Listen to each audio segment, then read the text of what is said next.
ಮಕ್ಕಳ ಬೆಳವಣಿಗೆ ಒಂದು ಸಸಿಯನ್ನು ಬೆಳೆಸುವಂತೆಯೇ.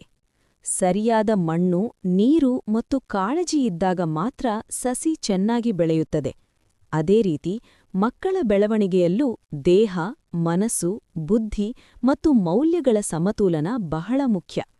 ದೇಹದ ಬೆಳವಣಿಗೆಗೆ ಪೌಷ್ಟಿಕ ಆಹಾರ, ಸಮಯಕ್ಕೆ ಸರಿಯಾದ ಊಟ, ಸಾಕಷ್ಟು ನಿದ್ರೆ ಮತ್ತು ದಿನನಿತ್ಯದ ಆಟ ವ್ಯಾಯಾಮ ಅಗತ್ಯ. ಇದರಿಂದ ಮಕ್ಕಳ ಆರೋಗ್ಯ ಸದೃಢವಾಗಿರುತ್ತದೆ. ಬುದ್ಧಿಯ ಬೆಳವಣಿಗೆಗೆ ಓದು, ಕಥೆಗಳು, ಚಿತ್ರ ಬಿಡಿಸುವುದು, ಹಾಡುಗಳು ಮತ್ತು ಪ್ರಶ್ನೆ ಕೇಳುವ ಸ್ವಾತಂತ್ರ್ಯ ನೀಡಬೇಕು. ಮಕ್ಕಳಲ್ಲಿರುವ ಕುತೂಹಲವನ್ನು ಹತ್ತಿಕ್ಕದೆ ಹೊಸದನ್ನು ಕಲಿಯಲು ಪ್ರೋತ್ಸಾಹಿಸಬೇಕು. ಮನಸ್ಸಿನ ಬೆಳವಣಿಗೆಗೆ ಪ್ರೀತಿ, ಭದ್ರತೆ ಮತ್ತು ಸ್ವಾತಂತ್ರ್ಯ ಅತ್ಯಂತ ಮುಖ್ಯ. ತಪ್ಪು ಮಾಡಿದಾಗ ಗದರಿಸುವುದಕ್ಕಿಂತ ಸಹನೆಯಿಂದ ಅರ್ಥಮಾಡಿಸಿ ಹೇಳುವುದರಿಂದ ಮಕ್ಕಳ ಆತ್ಮವಿಶ್ವಾಸ ಹೆಚ್ಚುತ್ತದೆ. ಮೌಲ್ಯಗಳ ಬೆಳವಣಿಗೆಗೆ ಸತ್ಯ, ಶಿಸ್ತು, ಗೌರವ ಮತ್ತು ದಯೆಯನ್ನು ಕಲಿಸಬೇಕು.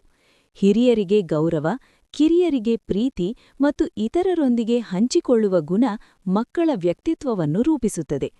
ಇಂದಿನ ಕಾಲದಲ್ಲಿ ಮೊಬೈಲ್ ಮತ್ತು ಟಿವಿಯ ಬಳಕೆಯನ್ನು ಮಿತಿಯಲ್ಲಿಟ್ಟು ಹೊರಾಂಗಣ ಆಟಗಳು ಹಾಗೂ ನೈಜ ಸ್ನೇಹಗಳಿಗೆ ಹೆಚ್ಚಿನ ಅವಕಾಶ ನೀಡಬೇಕು. ಮಕ್ಕಳನ್ನು ಇತರರೊಂದಿಗೆ ಹೋಲಿಕೆ ಮಾಡದೆ ಅವರದೇ ಸಾಮರ್ಥ್ಯ ಮತ್ತು ವೇಗದಲ್ಲಿ ಬೆಳೆಸಿದಾಗ ಅವರು ಉತ್ತಮ ವ್ಯಕ್ತಿಗಳಾಗಿ ರೂಪುಗೊಳ್ಳುತ್ತಾರೆ. ಪ್ರೀತಿ, ತಾಳ್ಮೆ ಮತ್ತು ಸರಿಯಾದ ಮಾರ್ಗದರ್ಶನವೇ ಮಕ್ಕಳ ಸುಂದರ ಭವಿಷ್ಯಕ್ಕೆ ಭದ್ರವಾದ ನೆಲೆ. ವಿಡಿಯೋ ಇಷ್ಟವಾದರೆ ಲೈಕ್ ಮಾಡಿ, ನಮ್ಮ ಚಾನೆಲ್ಗೆ ಸಬ್ಸ್ಕ್ರೈಬ್ ಮಾಡಿ. ಹೊಸ ವಿಡಿಯೋಗಳಿಗಾಗಿ ಬೆಲ್ ಬಟನ್ ಒತ್ತಿ.